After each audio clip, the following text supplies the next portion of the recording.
And welcome to episode 53 of the Brewed Sages, Stormbound players with a head for the game. I am Freeloader, and with me, as always, are Sabaiku and Thomas. Sabaiku, how's it going tonight? Fantastic. Thomas, how are you doing? Pretty all right. We are the Brewed Sages, easily the second best Stormbound related podcast in production. And as a reminder, you can always follow us at Brewed Sages on Twitter, or for all of you who once thought Space Invaders was the apex of video gaming, our email address is thebrewedsages@gmail.com. Well, fellas, we have ourselves some community news. The SWCC Week 5 just finished, and Sabaiku, what are the results? Yeah, winning all 175 rupees was our old friend, the Singularity, aka Mission to Mars. Whew.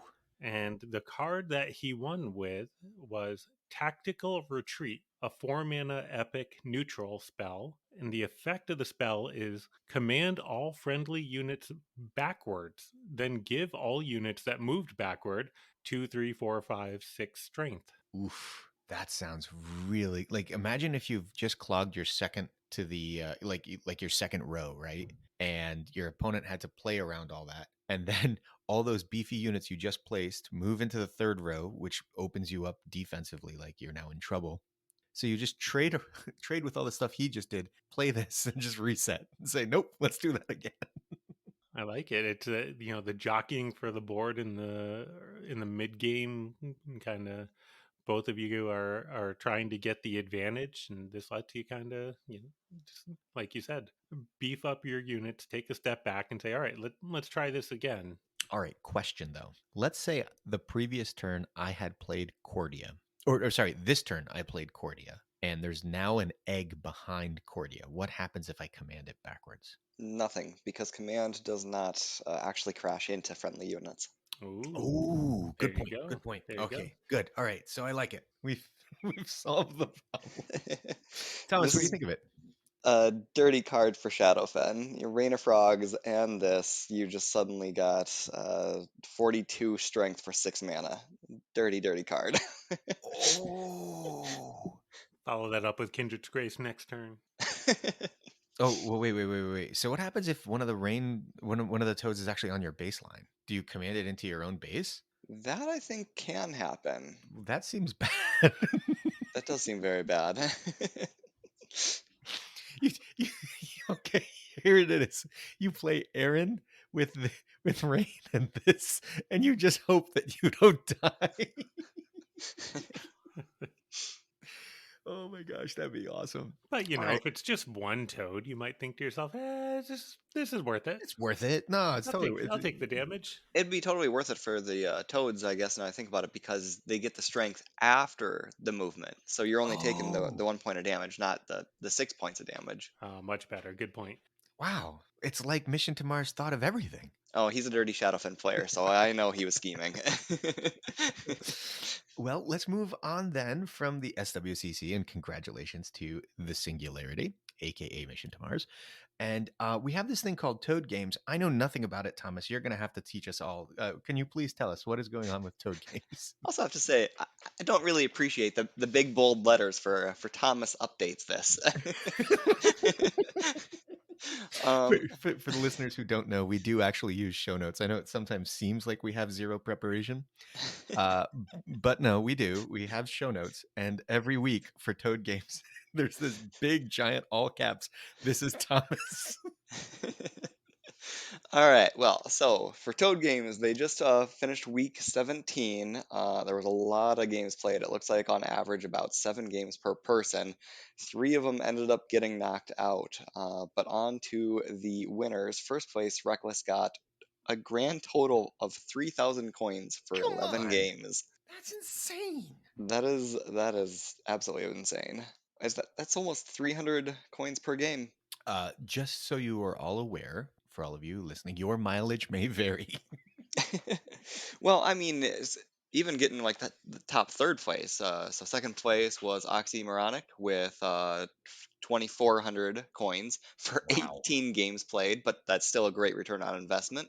Fantastic. And then yeah. Achilles 213 ended up getting 1,900 coins with 8 games played. So again, there's no downsides to playing these games. If you've got your time between Monday and Wednesday, join Toad Games and get a nice amount of free coins. Yeah, for sure. If you can squeeze it in between the draft games, anyway. Well, congratulations to the winners, and our sincere condolences to those who actually lost out. Yeah, this was a particularly lethal week for Toad games. Usually, not that many people get knocked out. Yeah, usually Well, there's none. So the fact that there was actually three is pretty intense. Well, I mean, with Oxymoronic playing 18 whole games, I have a feeling I know who was beating up on yeah, people. who was knocking everyone out? All right, let's move on from there to the main topic. We wanted to just sort of hit for a little bit the discussion on how the meta is doing. There were obviously balance changes, new cards introduced, absorbing varmints. And just kind of wanted to talk about how are we seeing that manifest itself in the meta. For those of you who wish to sort of follow along, remember you can always find the latest updates to the game at stormbound-kitty.com, the best website on the entire internets.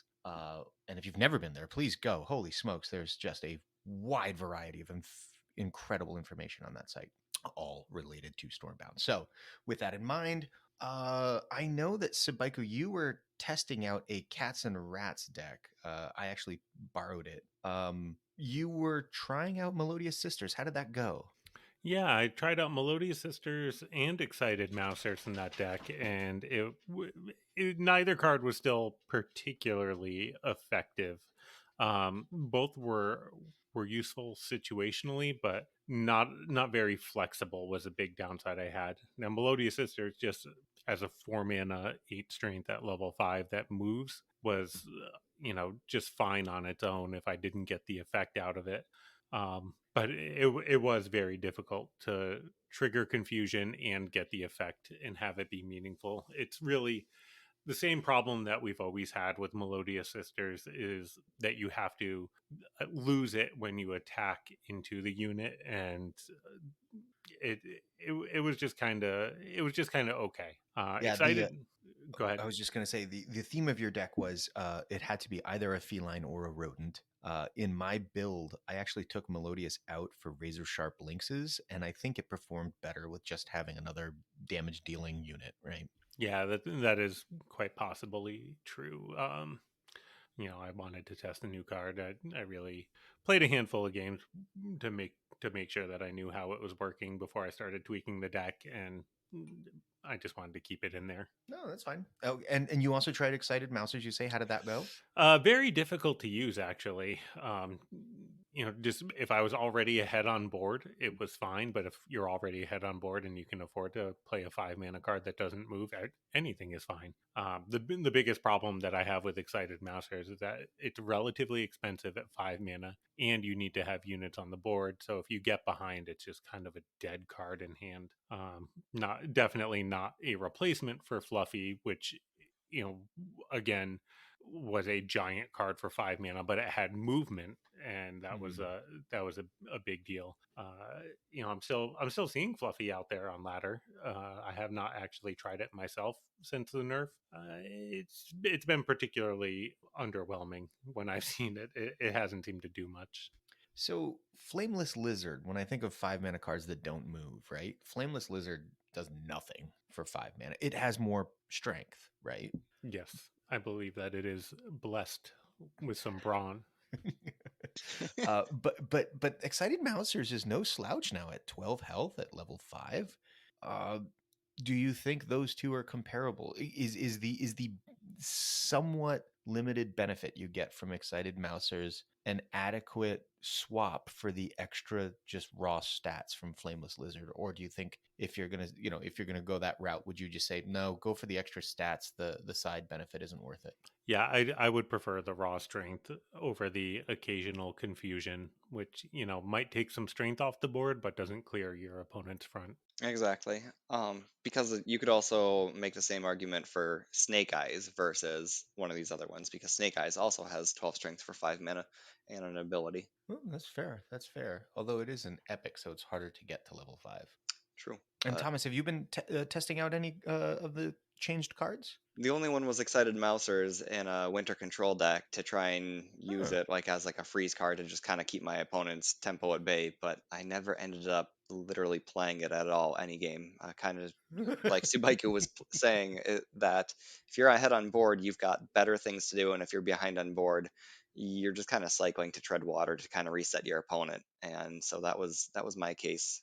Situations with Excited Mousers, I ended up playing like 3 or 4 games and was like, okay, and this isn't gonna work.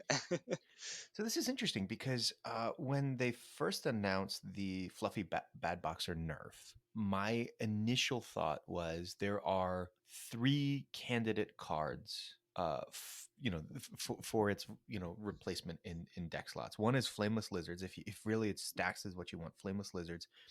Number 2 is Loris if you wanted movement. And then if you just want a decent value for 5 mana, 10 health, I still like Ubis. I think this is actually a really good meta for Ubis. And it excited Mousers then when we learned about the buff, I thought, oh, well, maybe there's another feline option.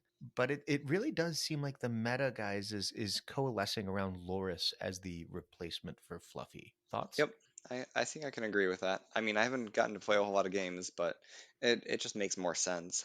Yeah, I mean, I don't know that I would say I'm seeing more Loris out there, but it's always been a relatively popular card in that 5 mana slot. I will say I'm definitely seeing just a little more variety in the decks. I'm not seeing Fluffy every game, which I definitely appreciate. Mm-hmm. And I'm not seeing a huge increase in the amount of Shadowfen that I'm facing. And I was definitely worried about the Toad spam being a problem after the Fluffy nerf, and it doesn't seem to be. And I've played some Bragda decks, and it's fine. It's still powerful, but it's definitely not feeling like there's no answer out there now. No, in fact, I've been jamming Ubis ever since they brought out the new Erratic Neglect. I'm just like, oh my gosh, it's another 1 mana unit type, which is what I've been looking for. And I was worried that with the fluffy nerf, that to your point, we'd see more Toad spam, we'd see more Bragda decks, and that tends to be a bad meta for Ubis. And I have not experienced that at all. Ubis is really strong right now. It's a very good time to be playing it if anyone out there wants to give it a shot instead of Loris in that 5 mana spot. Uh, Sabaiku, I also thought you tested out a little bit of Temple Guardians, did you not? You posted a video in your YouTube channel.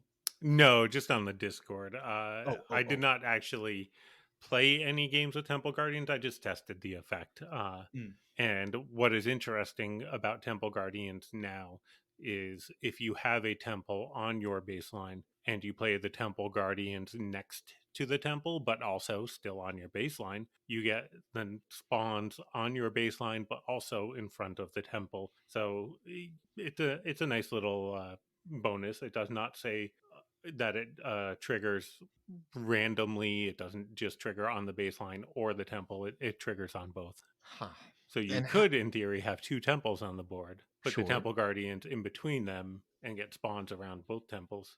Seems a little clunky to set up, though. Yeah, I would imagine. Thomas, are we feeling like this is now a playable card, or is this still just It's too still much? a meme. Still, I mean, this is too expensive, right? Exactly. Without 8 mana and having no movement is just going to be a very rough spot for cards permanently. That's when, oh, what's the 8 mana winter card that shoots damage? Oh, Visions of the Visions of the Grove. Grove. Yes, the day that that thing lost movement was the day that that card completely disappeared out of the meta, and the same is gonna always be true for Temple Guardians. I don't think that there's anything that they can really do to Temple I besides giving disagree. it movement to ever really get it to get actually see competitive play. See, I actually disagree. I do think there is something they could do to Temple. As it currently stands, its value to mana is off the charts, right? Like you get Yes. an insane amount of stats. Yep. But you don't get movement to your point, and by that point in the game, you either need it to stay alive or you've already won. Hmm. That calculus is not true if this is like a 4 mana card. It can't produce units, token units of the size that it does. But imagine it was statted its body and its units more like, let's say, Edric. You could make a Temple Guardians kind of like an Edric that doesn't spawn around your opponent's units, but instead around your base. And I mean, just the card that it is, just differently statted for 4 mana instead of 8. I think it's playable then. You Well, would think so. absolutely, but that's like a completely different card. Like that is like Yeah. the Why is that a completely You know different what card? that card is called? That card is called Bounded Demons. yeah. No, like Well, no, Bounded Demons has movement. Not when you play it. It doesn't. Oh, that's no, yeah, correct. yeah, yeah, right, Yep. yeah, yeah. No, No, but you can, right, yeah. just imagine if Temple Guardians had one movement. Think of how immensely better it would be if it had one movement. Well, sure, but I mean, you could make that same argument about Edric. Imagine how much better Edric would be with one movement. This is true, but I I think so. With Edric, he's going to see some competitive play because he's already borderline playable. Temple Guardians is so far off from being meta playable that I think the only thing that they could do to really balance this card without making it super OP would be to give it one movement because with the one movement, you can at least trade with something that is on your baseline or near your baseline.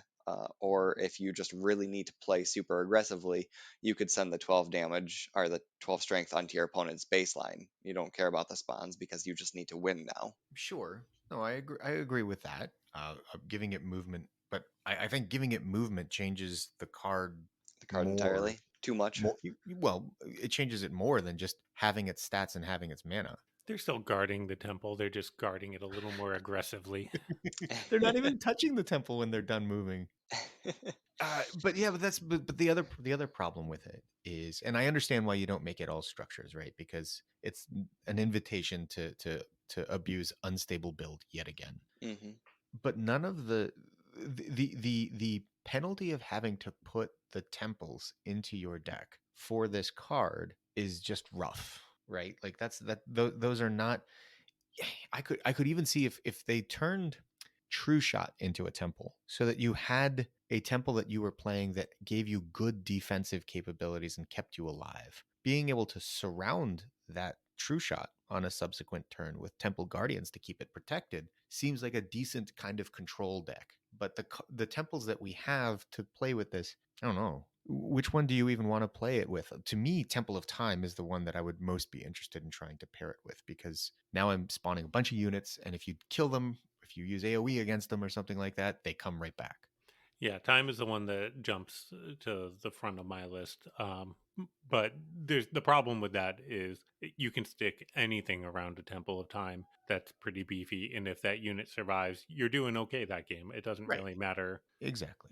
Is it Temple Guardians? Is it Blood Ministers on their units? Is it Hairy Chestnuts? Whatever, anything is that's beefy is probably good enough at that point. Yeah, agreed. hmm Or you could use Temple of Space with Temple of Guardians. The one I like the most, I think, concept wise, is Temple of Focus to get the one that spawns in front of the temple to be able to run 2 spots the next turn. Okay. Yeah, yeah, yeah. You want to do it for that reason, not so that you can. You think giving Temple Guardians fixedly forward while in your hand isn't all that helpful. Temple of Focus, not oh Probably not. jeez. Yeah, that temple needs a rework. Yeah, potentially. All right. Well, so that's kind of all the ones that we've. Has anyone touched Rogue Sheep? I did play it Yep. a little bit, and I was much happier with the strength. I Okay. still haven't found a good deck for it yet. Yeah, Cool. it still suffers from the same limitations. It's just now it's a little bit stronger on the board when you do play it. hmm Yep, Okay. I think they've got it at a right spot right now, though. And do we want to touch the function wilds, or do we want to move on? Or So I have not had any success playing it in ranked, but man, I am so much happier to see function in draft now. It yes, is so much better. it really. What's funny is if you have to open just with function wilds in draft, a lot of times that's okay. The vitality on itself is really good opening because it's hard for your opponent to ever get rid of it. hmm Uh, Yep. I quite like it. And then we have our new card, Absorbing Varmints, which I'm sad to say I still don't have. I got this from a draft reward on the day that it was released. I got to 6 wins, and this was included in the pack. So Nice. I spent some fusion stones and I leveled it up to 4 and started playing it on ladder. And it's pretty solid. Is it about kind of like where you were expecting it last time we talked? It is a little worse than I expected it to be, honestly, just because of the limitation of it pulls before it moves. So if you play it, for example, on your opponent's side of the board, so that the varmints move up onto their baseline, you don't actually pull their unit all the way across the board. You just pull it into You're the really, middle row. at best, you're only ever pulling it into the middle. Huh, Yep. interesting. Yeah. Yep, and it does not do damage unless it pulls. So that's another limitation. Oh, that's If interesting. there's a unit right behind it when you play it and it moves up, it doesn't do the damage.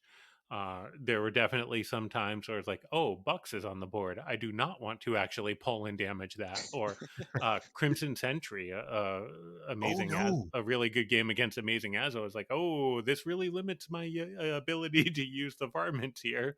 I got to make sure that I use them in a column that Crimson Sentry is not in.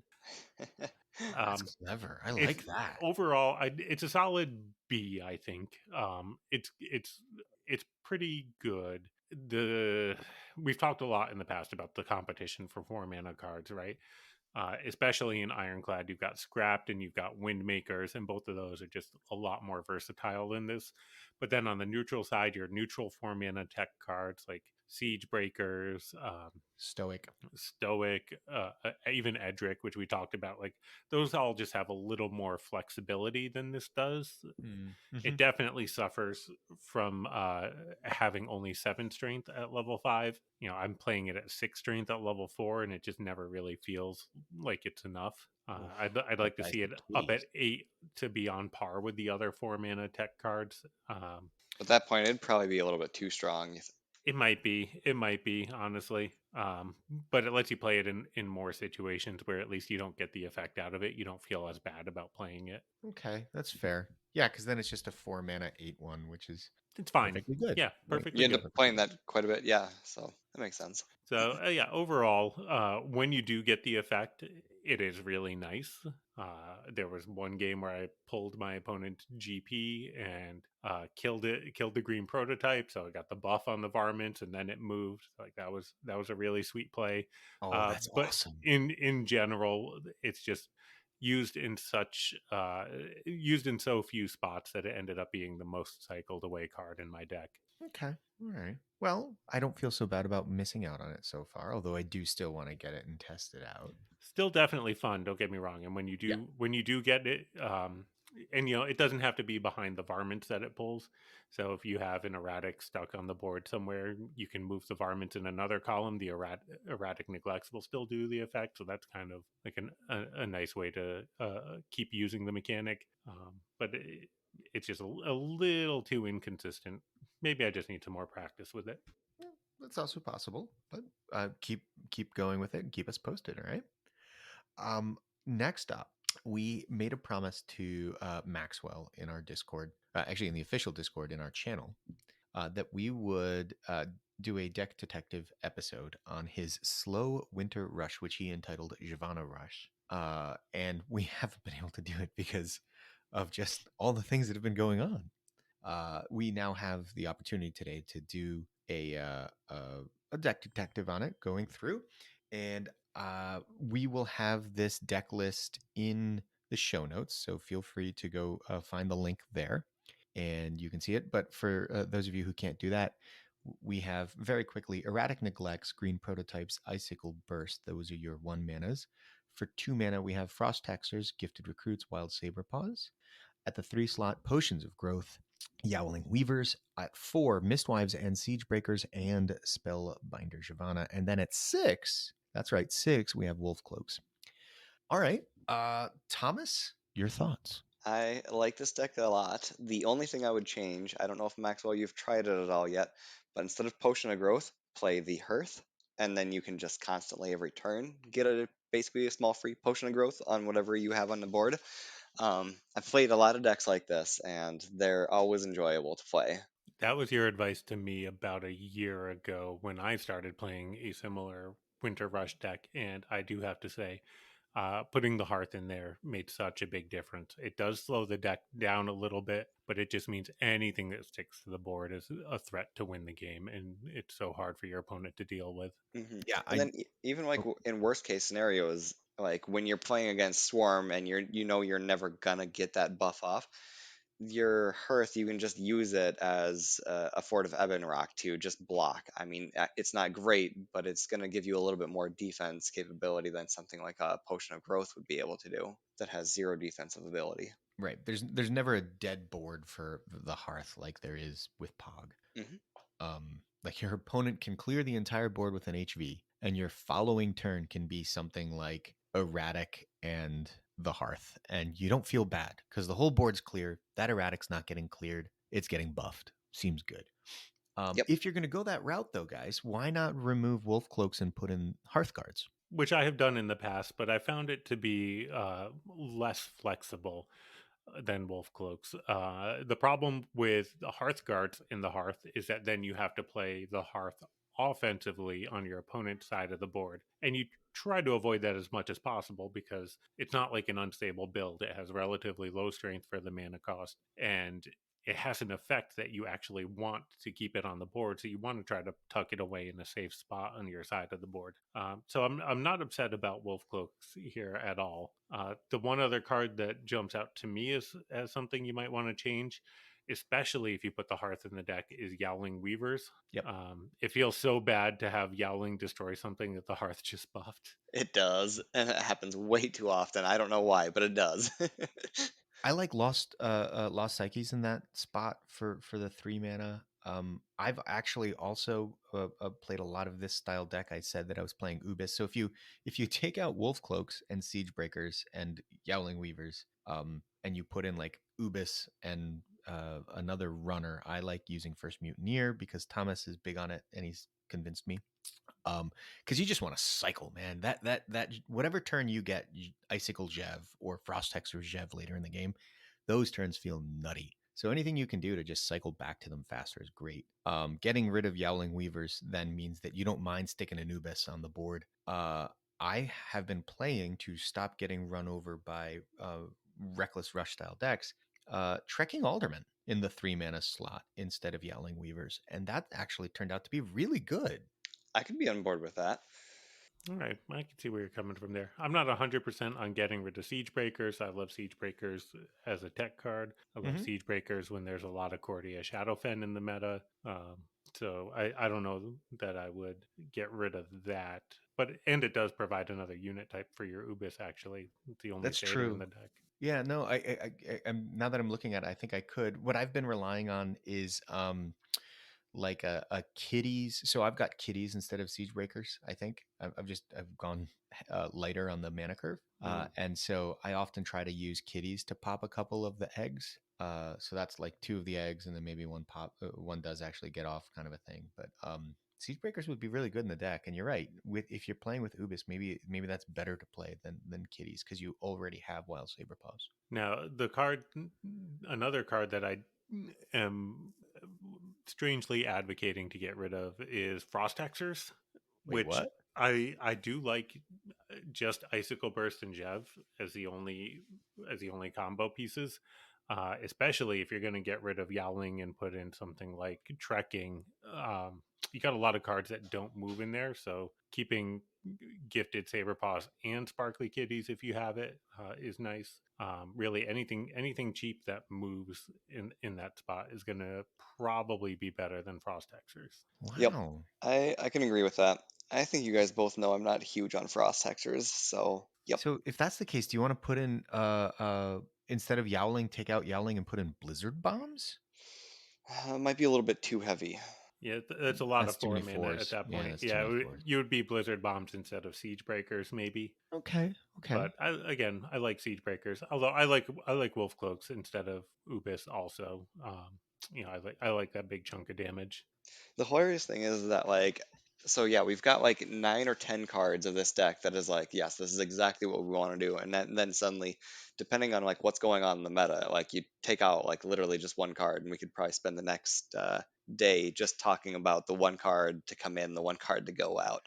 There's a lot of flexibility. That's a nice thing There about is. this, right? Like there's a lot of these cards are not core to the deck, so you can kind of have some fun with it. That being said, I don't like Pog outside of Forgotten Souls decks. I think it's just too easy to lose the benefit of Pog. Either you're playing a deck with runners and you're never going to Pog a runner because you want those going into face, or you're playing, a deck that's trying to land decent sized units on the baseline. Those ones don't need Pog. You need more units. Otherwise, like a Siren really hurts, right?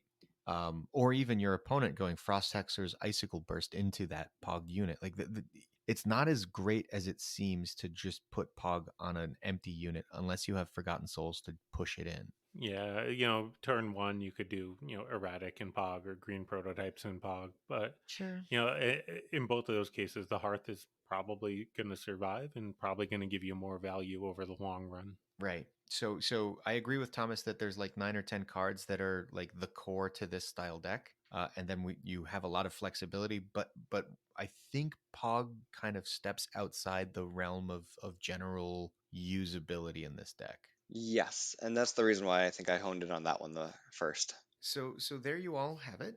There's our deck detective analysis for this style deck. Funny enough, it's a deck that we've all been experimenting with fairly nonstop for the last year-ish, in different modes. So it's one that we have a lot of experience with. I've used a similar deck to Heroes League several times. This will work even with Pog in it. This deck will work just fine, but honing it and making it a little better, those are our suggestions. So that's going to end the main portion of this episode, which means it's time for me to remind you to contact us, preferably in our channel on the Stormbound Discord server. You can always use Twitter at Brewed Sages. You can even email us at thebrewedsages@gmail.com. This week we heard from, and I apologize if I mispronounce, but I believe I'll try Ajday on Discord, who said, quote, longtime listener, first time caller. Love the content, very insightful conversations and reflections on the game, end quote. Thank you so much. That's very kind of you. But they also asked, you have only 1,000 coins. What do you choose to upgrade to level 5 and why?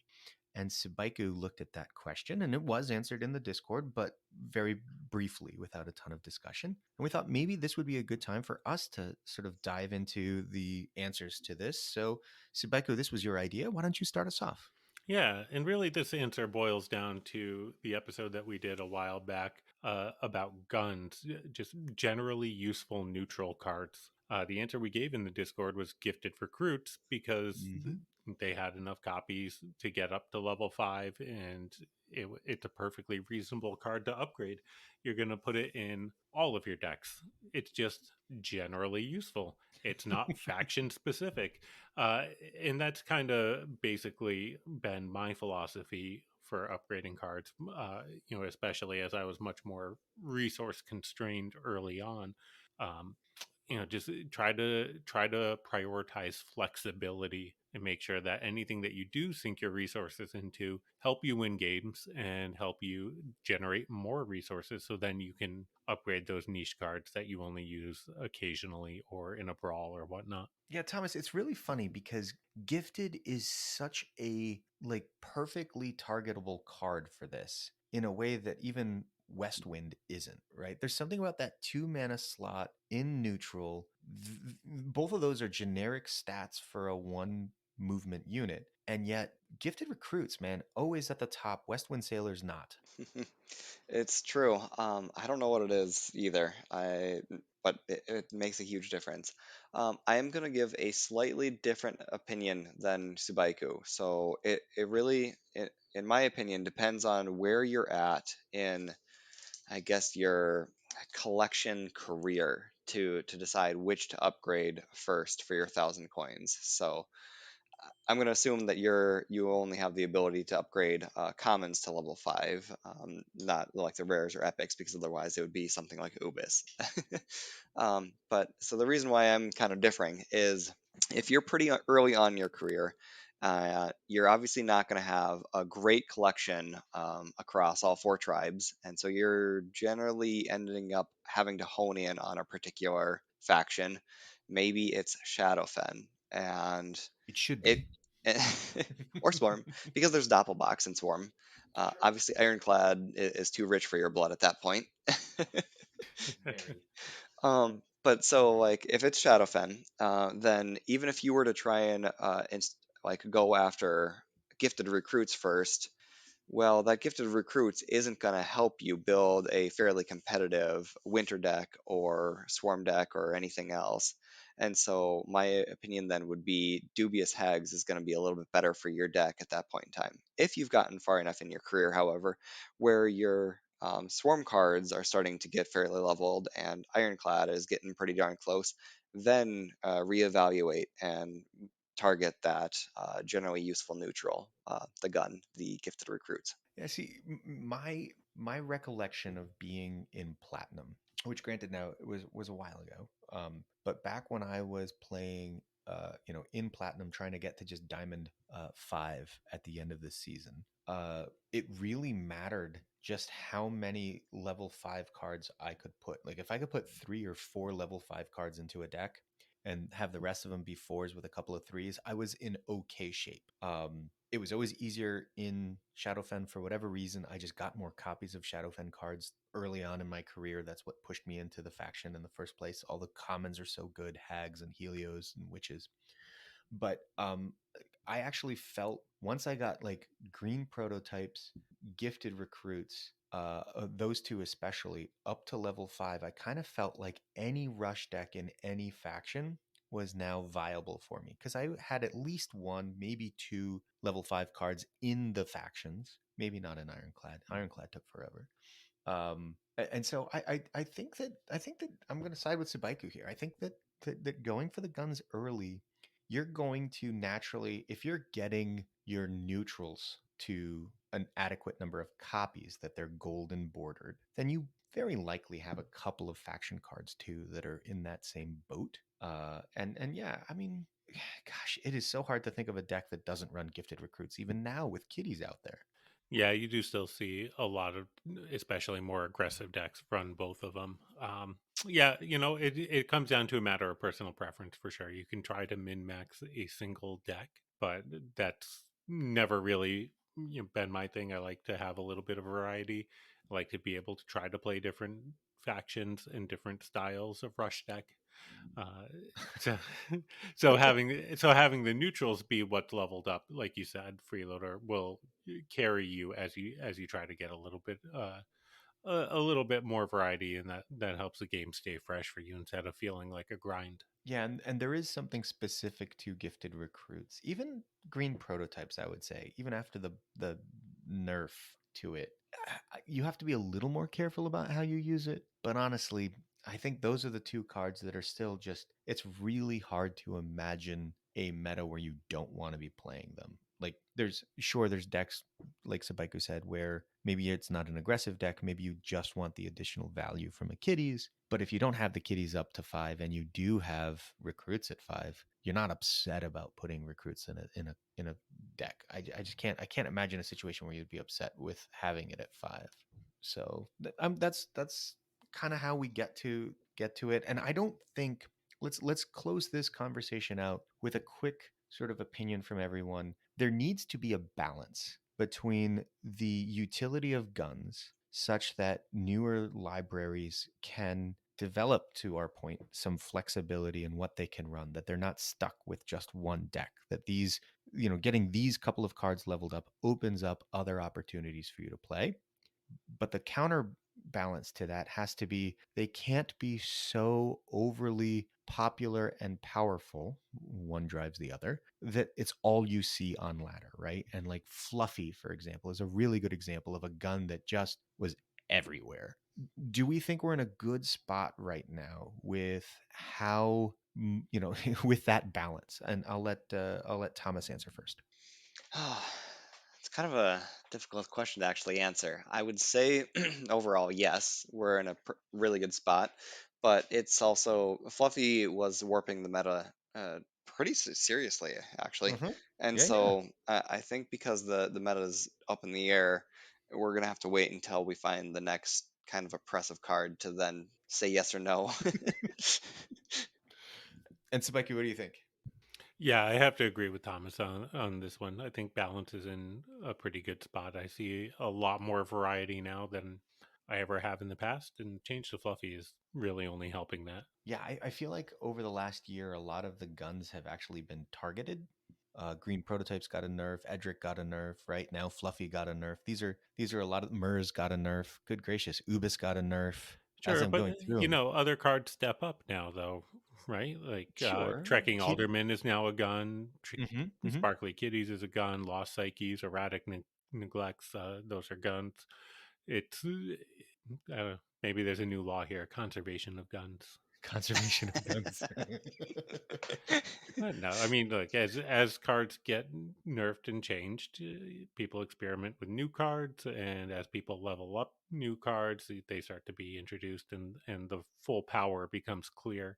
So I think that we're gonna really only see more of those cards as as everybody gets Kitties and Lost Psyches and Erratic Neglects copies, and maybe they'll start to get changed at that point. I like that all of those cards that we're now talking about, though, have downsides, right?